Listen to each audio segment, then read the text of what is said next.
বেগুন মশলা। আসসালামু আলাইকুম সবাইকে। শুরু করতে যাচ্ছি নতুন আরেকটি ভিডিও। আজকে দেখাবো বেগুনের মশলা তৈরি করে। প্রথমে বেগুনগুলো কেটে ধুয়ে একটি বাটিতে নিয়ে নেব। তারপরে দিয়ে দেব হালকা লবণ, হলুদ গুঁড়া, মরিচের গুঁড়া দিয়ে সবগুলো ভালো করে মেখে নেব। ভালো করে মাখা হয়ে গেলে তেল গরম তেলে সবগুলো ভেজে নেব।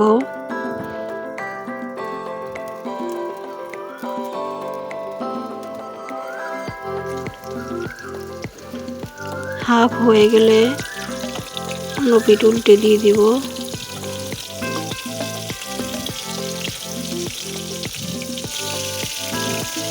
বেগুনগুলো ভাজা হয়ে গেলে একটি বাটিতে তুলে নিয়ে সেই তেলে কিছু পেঁয়াজ কুচি দিয়ে দেব।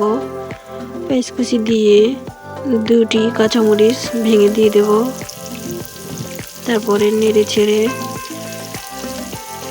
কিছুক্ষণ এগুলো ভাজবো। তারপর লবণ দিয়ে দেব, হলুদের গুঁড়া, মরিচের গুঁড়া, জিরার গুঁড়া সবগুলো দিয়ে মিক্স করে নেড়ে ছেড়ে আরও কিছুক্ষণ ভেজে নেব। নেড়ে ছেড়ে সবগুলো ভালো করে মিশিয়ে ভালো করে ভাজা হয়ে গেলে দিয়ে দেব কিছু পরিমাণ পানি।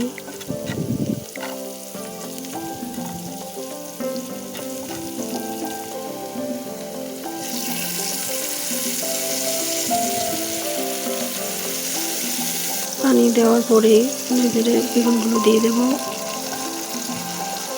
বেগুনগুলোর সাথে পানি মিশিয়ে সবগুলো যাতে ভালোভাবে মশলাগুলো বেগুনের ভিতরে যায় সবটা চারিদিকে ছড়িয়ে দেব। তারপর দিয়ে দেব কিছু ধনিয়া পাতা,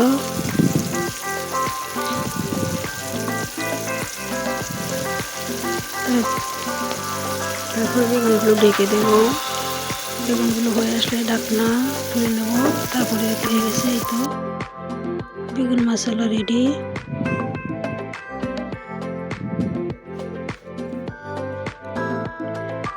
ধন্যবাদ সবাইকে। দেখা হবে আরেকটি নতুন ভিডিওতে। সে পর্যন্ত ভালো থাকবেন, সুস্থ থাকবেন। আল্লাহ হাফেজ।